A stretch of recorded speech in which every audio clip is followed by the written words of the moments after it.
queridos ouvintes do podcast Tributário ao Pé do Ouvido.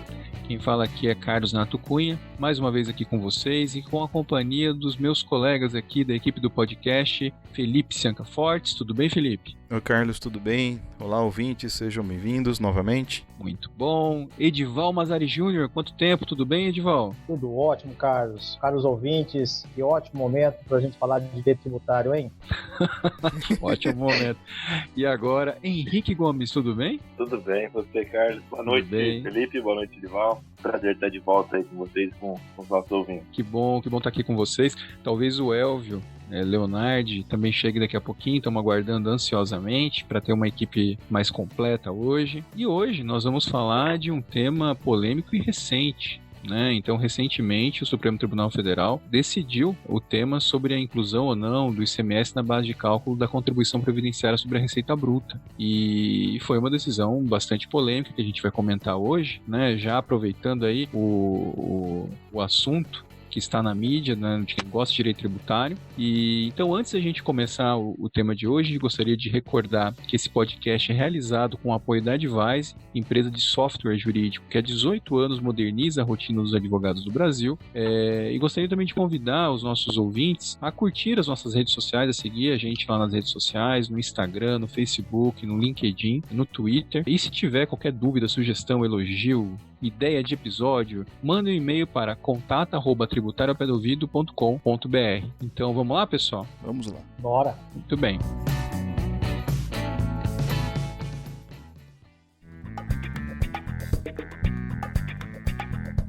Felipe, começando com você. Você poderia contar para os nossos ouvintes que por acaso estiveram aí em outro planeta nas últimas semanas, que gostam de direito tributário e que não estavam acompanhando o noticiário? O que aconteceu? Qual que é o mote do nosso episódio de hoje? Você tá perguntando pra mim só porque eu tava bravo hoje à tarde, né? Você tava bravo. É meio que pegadinha. Exatamente. Isso daí. Mas vamos lá. Eu vou tentar... Mas respira fundo, conte com tranquilidade e não fale mal de ministros do STF, porque pode dar problema. Então, isso que eu ia falar. Eu vou tentar respeitar a liturgia aqui. Isso. Bom, quem acompanha aqui o podcast, quem acompanha um pouco de direito tributário, sabe que em 2017, salvo engano, o STF julgou o tema de repercussão geral número 69 e decidiu lá na época, por maioria, que o ICMS não se inclui na base de cálculo do PIS e da COFINS, da contribuição ao PIS e da COFINS. Por quê? Ambos incidem sobre a receita bruta / faturamento da pessoa jurídica e o ICMS, segundo o entendimento do tribunal à época, não consubstanciaria uma receita, tendo em vista que, ainda que a empresa, no momento da venda do produto, da mercadoria ou do serviço, imbuta o valor do imposto no preço respectivo, recebendo-o de volta, esse valor ele é destinado aos cofres públicos do Estado para quem vai ser repassado mais cedo ou mais tarde. Seria um ingresso financeiro meramente transitório. Essa tese, na época, quando saiu, ela começou a ter alguns desdobramentos, alguns reflexos. Então, basicamente, todo tributo que direta ou indiretamente incida sobre a receita bruta ou faturamento da pessoa jurídica, começou a ter discutido a sua base de cálculo se haveria ou não a inclusão do ICMS. E um desses tributos é justamente a CPRB, Contribuição Previdenciária sobre a Receita Bruta, cuja base de cálculo é exatamente a mesma da contribuição ao PIS e da COFINS. Essa discussão rapidamente ganhou o Poder Judiciário e, inclusive, chegou lá no STJ, que julgou em recurso repetitivo que não haveria essa incidência da CPRB sobre os valores relativos ao ICMS. E a decisão do STJ foi fundamentada justamente na decisão do STF do tema número 69. Eis que a matéria chega ao STF e há pouco menos de 15 dias aí o tribunal terminou o julgamento e, para surpresa de todo mundo, o entendimento foi contrário. Foi diverso daquele do tema 69, no sentido de que a CPRB pode sim, afirmou o entendimento de que o ICMS pode sim, deve ser incluído na base de cálculo da CPRB. E qual foi o fundamento? O recurso extraordinário, ele foi relatado pelo ministro Marco Aurélio, que votou favoravelmente para os contribuintes com base no tema 69, e, para variar, o ministro... Ô Felipe, qual que é o número do recurso para o nosso ouvinte? Vamos falar o número do recurso? O número do recurso é o do tema 69, recurso extraordinário 574.706, 574.706. E o número do recurso extraordinário da CPRB é o 187.264. 1187264. Então, como eu vinha dizendo, o ministro Marco Aurélio votou favoravelmente aos contribuintes com base no tema 69, e o ministro Alexandre de Moraes abriu a divergência sob um argumento, vamos dizer assim, um pouco discutível para respeitar a liturgia. Aliás, eu queria fazer aqui eu vou aproveitar o meu momento aqui, vou aproveitar meus 5 minutos aqui, eu vou fazer uma crítica construtiva ao ministro Alexandre de Moraes. Ministro, por favor, capriche nos votos, capriche. Na hora que não só nesse voto, mas em outros votos que ele proferiu, a impressão que eu tenho é que falta coisa ali no meio, sabe? Às vezes me parece que é um apanhado de recorte e cola, e às vezes falta uma frase ali para ligar uma coisa na outra. Eu não tô nem falando do conteúdo jurídico em si, né? Perdeu, ganhou, enfim. Acho que isso a gente vai chegar daqui a pouco. Mas muitas vezes o próprio voto é difícil de compreender o que tá querendo dizer no final das contas. E esse voto é uma coisa, eu acho que se enquadra perfeitamente nesse caso. É muito difícil você conseguir entender, assim, de fato, o que ele quis dizer, né? Por que se chegou àquela conclusão. E aí, na hora que você lê outro voto divergente do ministro Dias Toffoli, já fica mais clara qual que foi a intenção. Mas só da leitura do voto do ministro Alexandre de Moraes, ele é um pouco confuso, assim, não está muito claro. Além de, na minha percepção, a Constituição está sendo interpretada a partir da lei. Mas, enfim, qual que foi o argumento que foi usado, né, que prevaleceu ali nesse caso? A primeira premissa: a CPRB é um benefício fiscal, pelo fato de ser optativo, não obrigatório. Em sendo benefício fiscal, as condições legais têm que ser obedecidas, têm que ser cumpridas. É o contribuinte, se não é vantajoso para ele, ele pode simplesmente não aderir àquele benefício fiscal. Aí ele vai para a tributação normal. E uma das condições previstas na lei, tá, desse benefício fiscal é que na receita bruta se incluem os tributos incidentes sobre ela. Então, com base nesse argumento, que a legislação prevê que os tributos incidentes sobre a receita bruta compõem essa receita bruta, seria válida a incidência da CPRB sobre os valores arrecadados pela empresa a título de ICMS no momento da venda da mercadoria, no momento da prestação de serviço. Tá, o primeiro, então, argumento para diferenciar o caso atual do tema 69 é de que, nesse caso da contribuição previdenciária sobre a receita bruta, nós teríamos um benefício fiscal. E foi o único fundamento que levou o Supremo a diferenciar os casos? Então, é o que eu vinha dizendo. O voto do Alexandre de Moraes, ele simplesmente fala que o tema 69 é inaplicável. Ele fala em 2 linhas isso daí. Já o ministro Dias Toffoli, ele vai um pouco mais além, né? Aí ele tenta fazer o distinguish, né? E o principal fundamento que ele traz é justamente isso, a característica de benefício fiscal da CPRB. Muito bem. Você ia complementar, Edival? Na verdade, o que eu ia começar a já colocar um ponto aqui para reflexão do debate a respeito dos argumentos, dos 2 pontos que sustentam a divergência inaugurada pelo ministro Alexandre de Moraes. Primeiro, ele trata o regime da CPRB como um benefício fiscal. E aí ele, salvo engano, não sei se é essa a interpretação que todos têm, ele utiliza o artigo 111 do CTN para tentar interpretar literalmente, restritivamente, é isso? Isso, exatamente. O que já me parece um excesso, porque o 111 não é bem nesse sentido, né? Ele já está ampliando bastante o conteúdo e o alcance do 111 do CTN. O que eu não entendo é, fora de já por si só não entender que o regime da CPRB é um benefício fiscal, vejo ele apenas como um regime tributário diferente, com suas particularidades, assim como é o regime do lucro presumido, o regime do lucro real.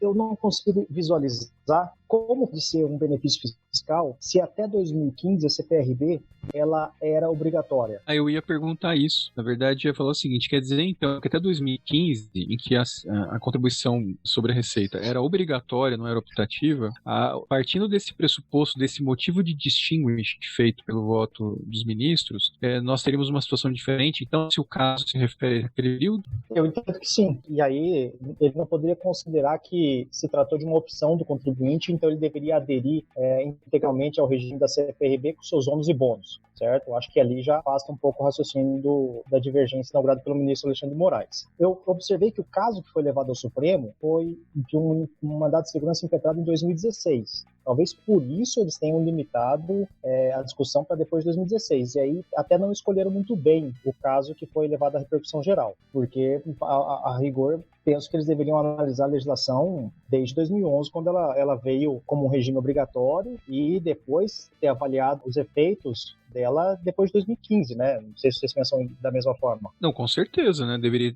aliás, sendo esse o pressuposto da diferenciação, eles teriam que fazer a diferenciação dos dois períodos. Exato. Né? Até porque o que vai acontecer agora, a gente bem conhece o judiciário, vai ser um Deus nos acuda com a aplicação da tese de repercussão geral para casos anteriores a 2015, e aí o contribuinte desesperado tentando fazer o distinguish. Exatamente. A menos para poder buscar a exclusão do ICMS da CPRB para o período que seja anterior a 2014, né? Exatamente, porque tem ação tramitando nesse sentido, com certeza. Eu digo 2014 para tentar fazer um corte temporal de 2011 a 2015 em que o regime era obrigatório, mas limitando a 2014 porque também foi utilizado como fundamento a Lei 12973 de 2014. Mas acho que entrou em vigor em 2015. Aí eu já não lembro, gente. Parece que ela entrou em vigor em 2015, não foi? A facultatividade foi a partir de 2015. Não, a facultatividade, mas a 12973 que deu um novo ressignificado. 2014. Já entrou em 2014 2014. também? A vigência exatamente eu não lembro, mas eu acredito que foi 1º de janeiro de 2015. Então perfeito. Então, de qualquer modo, uma questão de meses, mas ambas seriam lá por 2015, né? Os efeitos dessa decisão do Supremo teriam que só valer para 2015 para frente, e 2015 para trás deveria prevalecer a ideia de que o ICMS não integra a base de cálculo da CPRB, afastando a ideia de que ele era um benefício fiscal, que é um regime obrigatório, e afastando o argumento também de que a Lei 12973 incluiu os tributos na base de cálculo da Receita Bruta, porque ela não vigorava ao tempo do regime obrigatório. Mas aí nós temos um problema também, Edivaldo, porque no julgamento do tema 69, eu me recordo bem que até o ministro Dias Toffoli, voto vencido, ele invocou a 12973 e teve mais um ministro que invocou também, e o voto, a tese vencedora, ela se sobrepôs, né, partindo de uma premissa constitucional. Concordo totalmente. Nós temos uma tese fixada já do próprio STF, falando que mesmo com a 12973 não se mudaria o conceito. Inclusive, tem várias decisões após isso, monocrática, TRF, falando que não se aplicaria. A questão de ser a mudança do entendimento de receita, e que aí, a partir de então, poderia se incluir o ICMS na base de cálculo. Então, nós temos ali dois argumentos incongruentes. Vamos esclarecer isso para o nosso ouvinte, porque até um certo momento o Felipe estava falando que o argumento principal para o distinguish feito nesse julgado atual era a questão de ser um benefício fiscal. Né? E a gente já colocou isso sob dúvida, pelo menos parcialmente, tanto na sua natureza, quanto recordando que a CPRB teve um momento em que era obrigatório, né? Então, depois foi acrescido esse argumento que o Edival recordou, de que além da questão de ser um benefício fiscal, também foi utilizado como fundamento dos votos essa lei de 2014, que foi debatida no tema 69 e foi realmente um argumento ultrapassado, como bem disse o Henrique. E agora ele voltou dos mortos, a tese voltou dos mortos para esse julgamento da CPRB. Então, só para recordar nosso ouvinte que esteja ouvindo aqui pela primeira vez e que não conhece o tema, qual foi a modificação que essa lei de 2014 trouxe ao ordenamento jurídico? Qual foi o argumento vencido lá no tema 69 e como ele foi utilizado, agora foi ressuscitado no julgamento da CPRB? Ô Carlos, não sei se o Henrique vai entrar nesse ponto aí, já que ele inaugurou essa questão, eu só quero fazer um convite para os nossos ouvintes para escutar o nosso episódio número 3, que a gente tratou exatamente do tema 69, tá? Então, para ele escutar esse nosso episódio agora e depois voltar no episódio número 3 para ter um conhecimento maior a respeito do assunto, tanto do tema 69 quanto do ICMS na base de cálculo da CPRB. Bem lembrado, Edival. Esse Edival fez diferença no nosso merchan, hein? Cara, não, esse Edival, cara, e é auto-merchan, né? A gente faz auto-jabá, e o Edival é uma enciclopédia ambulante, né? Mas vamos lá, vamos voltar aqui, vamos recordar a memória do nosso ouvinte. Mas isso aí é bom o Felipe. O Felipe tem um domínio aí, passa pra gente, Felipe. Bom, é que na verdade foi o seguinte, essa lei de 2014, ela teve por finalidade adequar a legislação tributária, né, às normas internacionais de contabilidade. E uma das coisas que essa legislação fez foi meio que consolidar, né, toda a legislação que tratava de receita bruta. É porque você ia lá na lei do PIS/COFINS, tinha uma definição de receita bruta. Você ia lá na lei complementar 170, 79.1 tinha outra. Na DCPRB tinha outra. Né, PIS/COFINS não cumulativo tinha outra. Então toda essa legislação passou a fazer referência agora ao artigo 12 do Decreto-Lei número 1598 de 1977, que ele traz uma definição de receita bruta. Então, à medida que já havia no ordenamento jurídico essa definição de receita bruta, essa lei de 2014, como eu disse, ela fez essa consolidação e fez essa referência geral, né, de forma assim que toda a legislação tributária agora se reporta a esse Decreto-Lei de 77 quando dispõe sobre receita bruta. E ele fala o seguinte, esse artigo 12. Deixa eu pegar aqui. Artigo 12. A receita bruta compreende o produto da venda de bens nas operações de conta própria. Enfim, a receita bruta compreende, basicamente, em linhas gerais, é o produto, tá? É a receita que a pessoa jurídica ofere em razão da sua atividade social, tá? Aquela receita que está atrelada à sua atividade é a receita bruta. E aí o parágrafo 1º fala, a receita líquida será a receita bruta diminuída, dentre outros, né, tributos sobre ela incidentes. E aí que vem a interpretação do ministro Alexandre de Moraes. Se a receita líquida é a receita bruta menos os tributos sobre ela incidentes, logo, a receita bruta inclui os tributos sobre ela incidentes. Tá? Então, é como se a partir de 2014, a legislação tributária tivesse passado a incorporar de uma forma expressa essa definição de receita bruta que traz implícita em si, né, os tributos sobre ela incidentes. Só que isso, quando do julgamento do tema 69, foi superado, né? O próprio Supremo falou que não era o caso.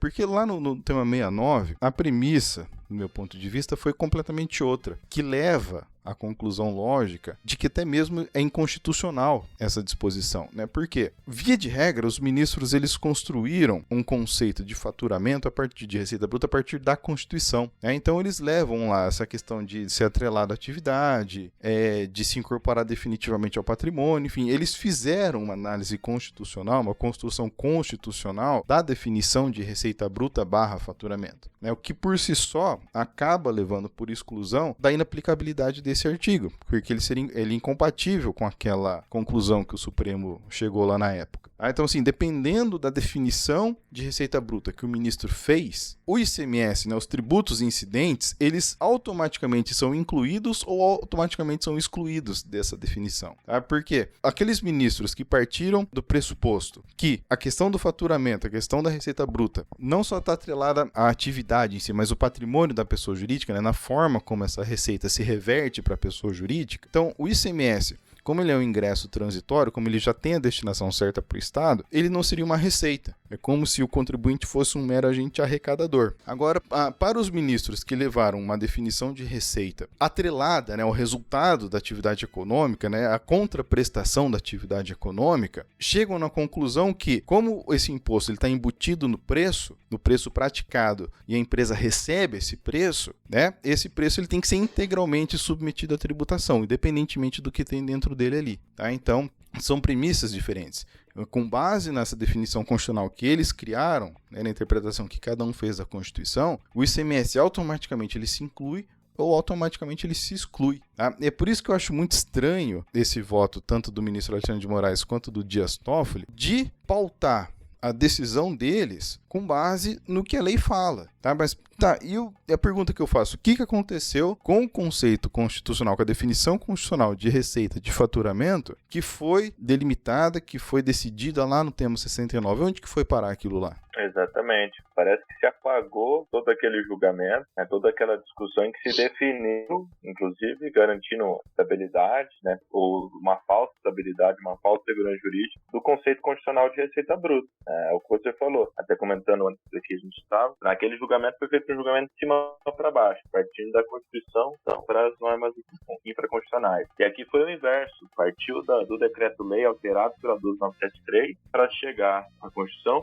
e esquecendo uma tese já, um conceito constitucional de receita bruta já afirmado pelo próprio STF. Tudo bem que teve mudança de composição, tem questões políticas que a gente vai chegar lá para pôr fogo no parquinho, mas cria um cenário de estabilidade e insegurança extremo, né? E eu acho que talvez a gente possa até pensar numa outra forma. Vamos pressupor que o STF errou lá no tema 69, no sentido de que não há um conceito, uma definição constitucional de receita bruta de faturamento. Mas às vezes eu sou cada vez mais partidário de que na Constituição não tem conceitos implícitos, né? Mas ele tem limites. Então tem lá, se tem a tributação da renda e tem a tributação da receita, então renda é uma coisa, receita é outra coisa, né? Se tem tributação de patrimônio, então a receita não é renda e também não é patrimônio. Então você consegue fazer essas delimitações, né? Você tem os limites de cada um dos institutos, mas o que é precisamente caberia a lei dar. Mas tem um segundo fundamento que o STF trouxe naquele caso, da natureza do ICMS, né? O que é, na perspectiva da pessoa jurídica, aquele valor que ela recebe a título de ICMS embutido no preço, o que seria para ela, né? E o STF, naquela decisão, falou assim, olha, isso daqui não é uma receita da empresa, isso daqui é um ingresso financeiro, né? Então, isso já coloca, do meu ponto de vista, também coloca em xeque uma eventual legislação que vem chamar o ICMS de receita, sendo que ele não é uma receita. Então, ainda que a gente afaste essa definição constitucional de receita, como eu disse, existem limites na Constituição. Não existem definições, existem limites. Tá? E o ICMS, pela sistemática dele, de acordo com o que o STF falou, ele não seria uma receita. Ele seria alguma coisa outra. Então, ainda que venha a legislação e dê uma definição de receita, se ela extrapola esses limites da Constituição, o ICMS estaria fora, de qualquer forma.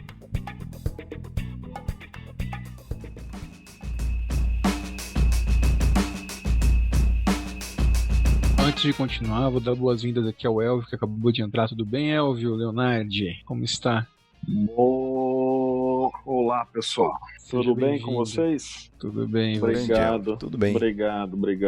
Cansado. Hoje foi um dia pesado no escritório, mas estamos aqui. Vamos escutar vocês falando um pouquinho. Tá cansado de trabalhar ou tá cansado desses temas do STF? Olha... Felipe. Dessa vida de tributarista que só apanha. Ô Felipe, não cutuca o Elvio não sobre esse tema, que eu sei que ele tá magoado. Olha, eu tô cansado de o STF atrapalhar minha vida, cara, e de fazer com que eu deixe de ser milionário mais rápido. Isso que eu ia falar, a gente tá tentando ficar rico, mas o STF não tá deixando, né? Então, e não, assim, nos temas, eu já tentei ficar algumas vezes, né, e assim, sempre acontece de o STF no julgamento desse atrapalhar minha vida. O primeiro deles, só pra gente se recordar um pouquinho, não sei se vocês lembram do julgamento em que tratava da imunidade das receitas de exportação. Lá ainda no longínquo ano de 2005, salvo engano, 5 ou 8, alguma coisa. O Henrique nem na faculdade o Elvio, fica falando essas coisas que a única certeza que eu vou ter é que você tá ficando velho. Eu tô. Isso é verdade. Acabou isso de entregar a idade. Rico e milionário não, mas velho sim. Velho, com certeza. Aí estava 5-5 o julgamento e precisava terminar esse julgamento. O Joaquim Barbosa nunca participava porque ele tinha aquele problema nas costas. Não sei se vocês se recordam que durante as sessões ele ficava sempre em pé atrás da cadeira dele, né?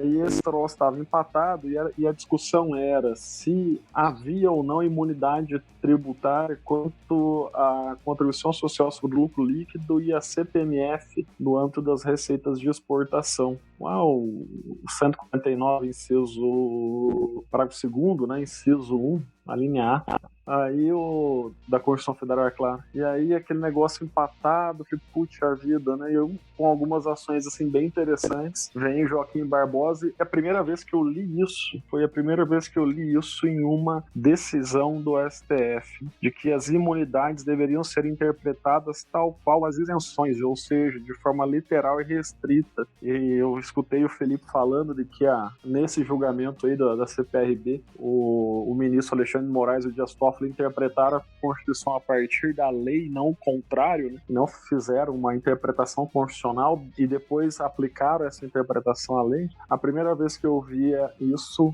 enquanto advogado atuando na área tributária, foi nesse julgamento, exatamente nesse julgamento da imunidade. E aí ele dizia, não, imunidade tem que ter caráter restrito igual a isenção. Isenção tá lá no artigo 111 do CPM. Puta vida, cara. Você não vai me ferrar desse jeito, né? É totalmente contrário toda a doutrina constitucional, né? Toda a doutrina constitucional. Totalmente contrário, né? E eu tinha escrito ainda um trabalho, um artigo na época, na minha pós-graduação em Direito Constitucional em 2002. Nossa, eu tô contando. Aí ficou pior, eu tô mais velho ainda. Aí eu tinha feito um puta de um trabalho sobre imunidade tributária. Assim, eu acho, né, que é um puta de um trabalho.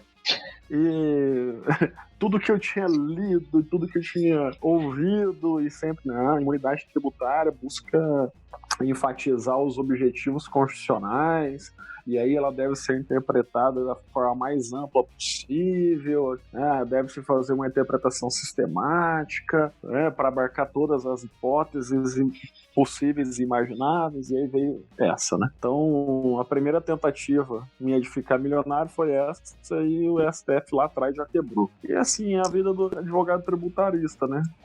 Principalmente quando a gente tem um trabalho, e é claro, e acaba tendo, né, um trabalho com teses tributárias, né? A gente sempre está numa tentativa e erro, né? E aí o Poder Judiciário ele vai nos tolir. A gente tem uma chance de 2 em 10, é 20% de todas as teses que a gente desenvolve de sucesso, né? Uns 20% aí é o razoável, eu acho. É o razoável não, é o que acontece. Mas depois, como meu escritório atua muito com essa... contra o governo, né, só na área tributária e também na área previdenciária. Aí na área previdenciária também levamos algumas pancadas e deixamos de ficar milionários. E agora, de novo, né, o direito tributário vem nos trazendo algumas situações. É o terço de férias, que mudaram, né, mudaram uma jurisprudência pacificada do próprio Tribunal do STF, né, do STJ, aquela decisão ali das contribuições de terceiro com relação ao SEBRAE, ao INCRA, em que eles mudaram não, né, na minha visão eles acabaram com a repartição de das receitas tributárias e das competências tributárias, melhor dizendo, não das receitas, das competências tributárias. Essa pra mim é a pior de todas. Essa para mim foi a pior, porque você acabou com a ideia de que a Constituição ela define as competências tributárias de forma rígida, tanto de forma positiva quanto negativa, né? Positiva dizendo o que você pode tributar e negativa dizendo o que você não pode. E, na verdade é a ideia das limitações constitucionais ao poder tributar, né? Mas essa decisão foi, na minha visão, acho que a pior de todas. Até um outro dia, logo que saiu essa decisão, né, eu vi o Hugo de Brito Machado II postando, também indignado com isso. Eu não me aguentei, também lá fui comentar na postagem dele, acho que no Instagram. Meu, não tem lógica nenhuma, acabaram com o direito tributário. Essa turma que tá no STF, me perdoe, mas eles acabaram com não o direito tributário, mas o direito tributário constitucional. Quando a gente fala em sistema tributário nacional, eles subverteram todo o sistema, na minha visão. Me perdoe, claro, acertam e erram, mas quando eles tratam das competências tributárias e fazem de tal forma que a subverter todo um histórico, uma doutrina, tudo que já se passou, né, há tanto tempo de luta no sentido de tentativa de definição de conceitos, de delimitação da matéria, eles nem olham para isso, né? São decisões muito consequencialistas e que prejudicam de tal forma, não porque dizem que vai julgar improcedente ou procedente os seus pedidos ou vai acabar com uma tese tributária. O problema não é esse, é a subversão dos próprios conceitos, da própria disciplina em si, né? Isso para mim é um absurdo. Bom, mas aí eu cheguei depois...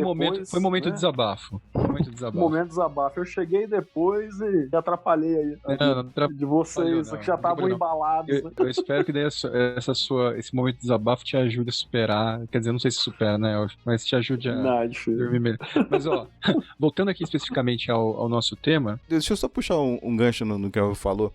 O que chama atenção é que essas decisões recentes do STF vêm justo depois daquela notícia de que houve uma reunião do ministro Paulo Guedes com os ministros do STF e tal, e de repente começa a chover decisão negativa para o contribuinte. Olha, a questão econômica, de fato, ela é importante, tá? Mas esses julgamentos do STF, eles estão com muita cara de julgamento político, e isso é horrível. É a pior saída possível. Julgamento consequencialista, né? É, exatamente, sabe? O STF, eu já falei isso várias vezes aqui no podcast. Hoje, a legislação, ela dá inúmeros instrumentos para que uma eventual repercussão negativa das decisões do STF sejam controladas, né? É possível modular os efeitos da decisão. Então, o STF poderia muito bem fazer o papel dele de julgar realmente essas questões, né? Analisar, respeitar a história, respeitar os precedentes que ele mesmo formou e afastar determinada tributação. Mas, gente, modula os efeitos. Sabe, quer fazer um acordo com o governo? Chega assim e fala, governo, seguinte, vocês vão perder isso daqui, tá? Mas ajusta, aumenta uma alíquota aqui, né?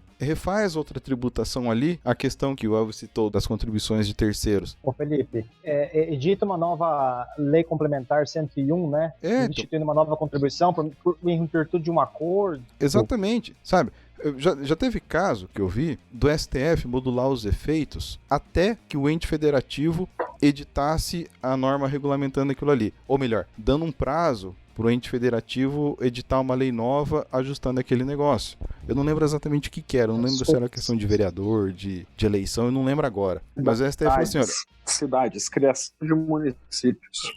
Mas o Poder Legislativo, ajeite isso daqui. Gente, é uma saída justa, sabe? Porque o papel constitucional é cumprido, a Constituição é preservada, toda essa construção jurisprudencial doutrinária do direito tributário é respeitado, e ainda assim você consegue preservar a economia. Você ajusta a tributação, você deixa a tributação mais clara, você deixa a tributação mais coerente, mais racional. Agora, porra, ninguém mais sabe o que é. De uma forma geral, que eu não concordo com relação à modulação entendi. No âmbito do direito tributário, eu acho um absurdo isso. Eu só queria colocar, porque isso eu acredito que isso faz com que o governo fique livre para poder tributar da forma que ele bem entender, sem respeitar os limites, e aí vem o STF e fala, tudo bem, você tributou, a lei é inconstitucional, mas eu vou dar um prazo para você, igual o Felipe colocou. Eu não acho isso justo. Eu acho isso um absurdo, porque você simplesmente diz que o governo pode desrespeitar com relação ao default. Eu já estava conversando com um amigo sobre essas questões do STF e a gente estava falando do governo brasileiro. Até chegou um ponto que a gente falou do governo brasileiro. Se nós, como pessoas físicas ou jurídicas, entes particulares, fizéssemos o que o governo faz no âmbito aí da legislação, né, desrespeitando as normas e fazendo tudo da forma como ele bem entende, com certeza a gente estaria preso. As pessoas físicas, as pessoas jurídicas estariam aí, todas com as ações contra, as execuções fiscais, os seus sócios teriam lá as representações para fins penais já emitidas, né?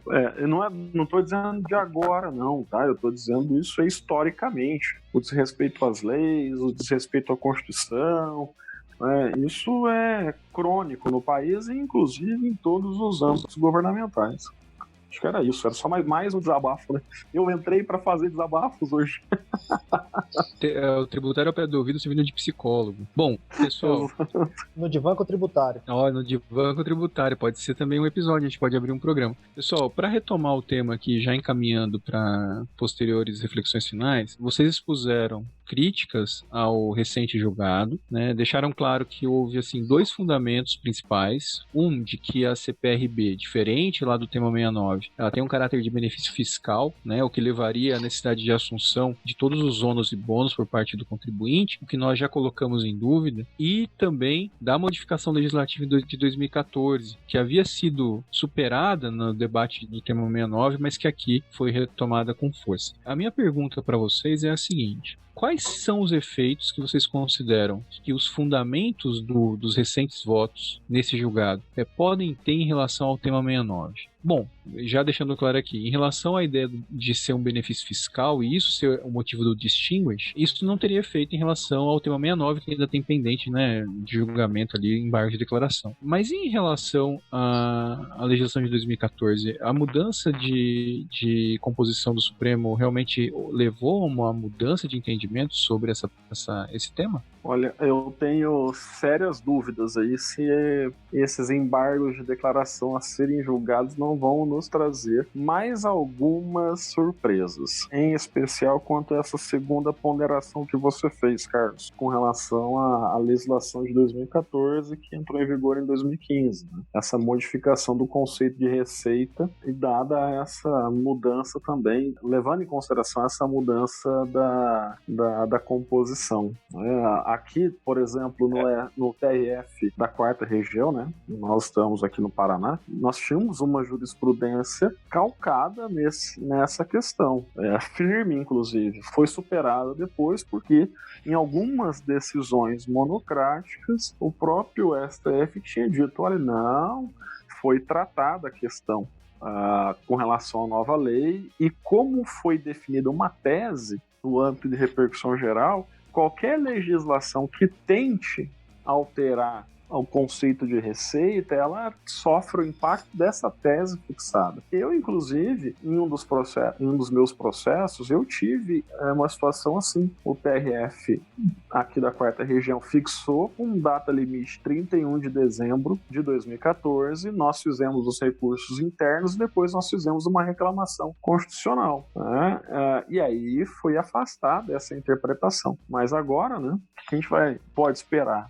Na minha, tá assim, aqui no escritório, estamos todos de cabelo em pé ali com essa decisão ainda, né? Tentando digerir o que o STF falou e preocupados com o resultado final ou os reflexos dessa tese definida aqui na CPRB. Estamos preocupados de verdade, porque, imagine, os contribuintes passaram a procurar o Poder Judiciário com mais força, né, e após, né, a definição do tema 69. Antes, poucos acreditavam, mas a partir do momento em que o STF definiu a tese, né, em repercussão geral, gerando um precedente, gerando que imaginávamos, né, e fomos enganados mais uma vez, segurança jurídica, agora está todo mundo de cabelo em pé, né, esperando para ver o que pode acontecer. E os embargos de declaração vão ser julgados com uma nova composição, né? E com o mudando de lado, inclusive.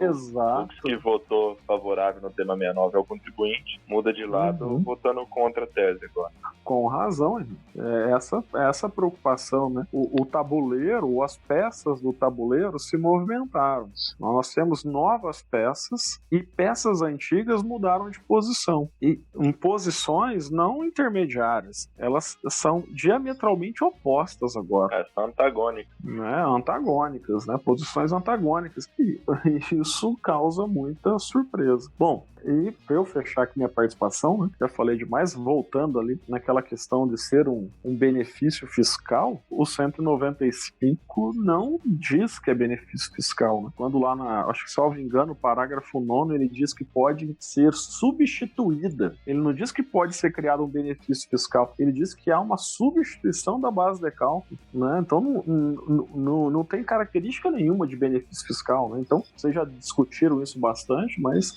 só para deixar minha posição marcada aqui também, com a CPRB a gente não está vivendo ou visualizando benefício fiscal nenhum, é uma autorização constitucional para substituição de base de cálculo. Acho que a gente não tem essa característica, não. E mesmo que fosse, né, mesmo que fosse, porque o fato de ser um benefício fiscal não otorga competência para o legislador em carta branca. Ele continua restrito a toda a Constituição? Exatamente, Felipe. Não é porque se fosse um benefício fiscal, ao legislador não é otorgado a possibilidade de descumprir a Constituição Federal. Você tem toda a razão. Nada de carta branca. Esse argumento é completamente irrelevante. Ô, Felipe, até se fosse assim, então, todos os regimes tributários agora cujo o contribuinte tem o direito de optar, são todos benefícios fiscais, e aí pode fazer o que quiser. Carlos, aqui para fazer aqui umas considerações finais, eu tenho receio, que a gente falou muito aqui a respeito de se tratar de distinguish, e o meu receio é de que nós não estamos evidenciando e vivenciando uma situação de distinguish, e sim uma situação de overruling, a partir de se considerar que a Lei 12.973 mudou completamente as circunstâncias e então torna-se inaplicável o tema 69 a partir da vigência da Lei 12.973, que modificou o conceito da receita bruta. Edival, essa sua linha de pensamento é o que estava vindo aqui para mim também. A questão é que nem isso conseguiu ficar claro no julgado atual, né? Nem Então, isso eles deixaram claro. Esse é um temor que eu tenho, que a teoria dos precedentes começa a ruir, certo? E deixa de se ter uma segurança jurídica a respeito desse assunto, supera o tema 69, e o que se transforma em distinguish é a discussão daqueles casos em a tese do ICMS na base de cálculo da CPRB abrange um período anterior à Lei 12.973 e anterior à instituição do regime facultativo para optar pelo regime da CPRB. Temo também que, quando do julgamento dos embargos de declaração que tratam do tema 69, se levante a discussão que as menções à Lei 12.973 sejam colocadas como se fosse obter dictum e que não tenham nenhum efeito prático para prevalecer aquilo que foi construído por ocasião daquele julgamento, mesmo depois da Lei 12.973, que é o cenário que eu começo a visualizar a partir do que está escrito aqui nesse julgamento que nós estamos discutindo. Eu gosto do Edival porque, além de merchan, ele é poliglota, cara. Eu adoro o Edival. Sou seu fã, cara. Essa questão do distinguish, o Dias Toffoli, o ministro Dias Toffoli, ele entra mais nessa questão, sabe? Ele tenta...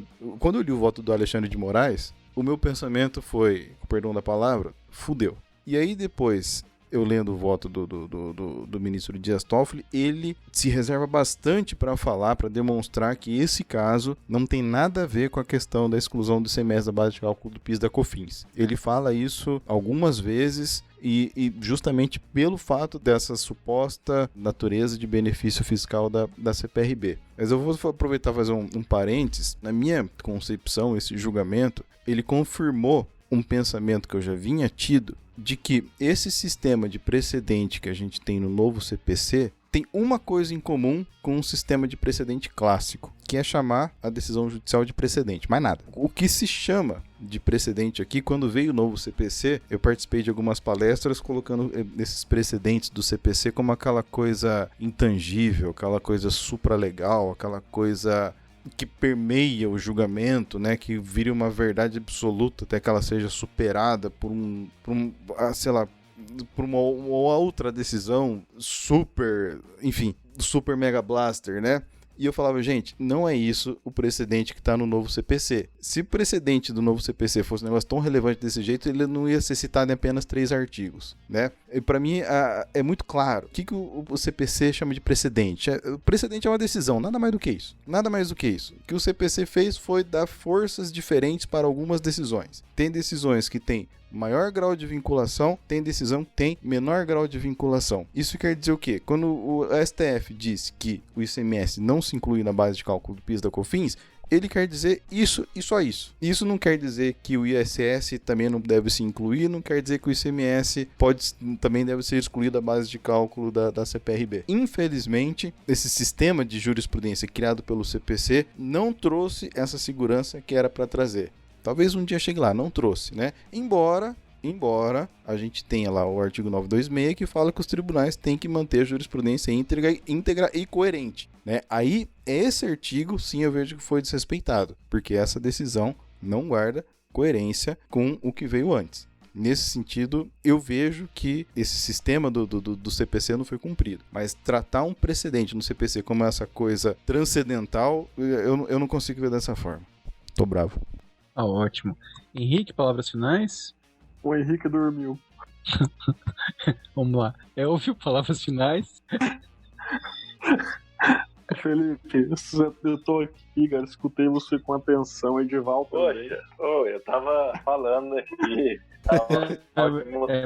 É melhor você não falar onde você estava, Henrique, mas tudo bem. Tava só de mutado. Ele nem quer se manifestar. Vai lá, Henrique, manda ver aí. Não, eu estou satisfeito com a edição, passando os principais pontos, tanto dos votos, né, em si, como também das outras questões políticas, né? Acho que a gente até pegou leve com a questão política, porque até tem uma notícia que o ministro da Economia tinha se reunido, coincidentemente, na mesma semana com o presidente Luiz Fux, do STF, ali para tratar de assuntos da pauta, né? Então, são coincidências aí que nos fogem do controle, né? E cabe a nós lutar aqui de baixo para cima e por um sistema tributário mais justo. É isso.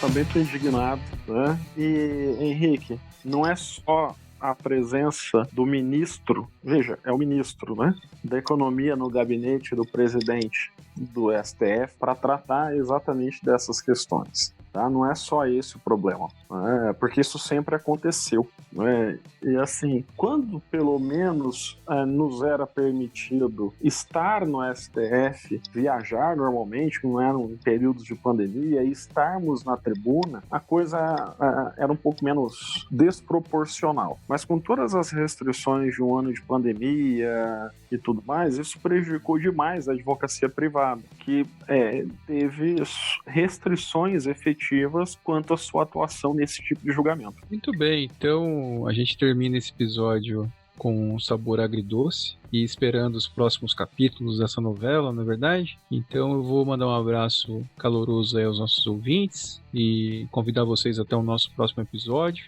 E cada um aí pode dizer um tchau também. Um grande abraço. Obrigado a todos os ouvintes por mais uma audiência. Espero que a gente tenha contribuído com um pouquinho de conhecimento e de juízo crítico para o direito tributário. Obrigado de coração e até a próxima. Gente, valeu, muito obrigado. De antemão, peço desculpas pelos meus desabafos, mas eu estava engasgado aqui na garganta. Tá bem, pessoal? Um abração mais uma vez e até mais. Até o próximo episódio. Não esqueçam de nos seguir aí nas redes sociais. Pessoal, forte abraço. Nos encontramos numa próxima oportunidade. Meus amigos, tchau.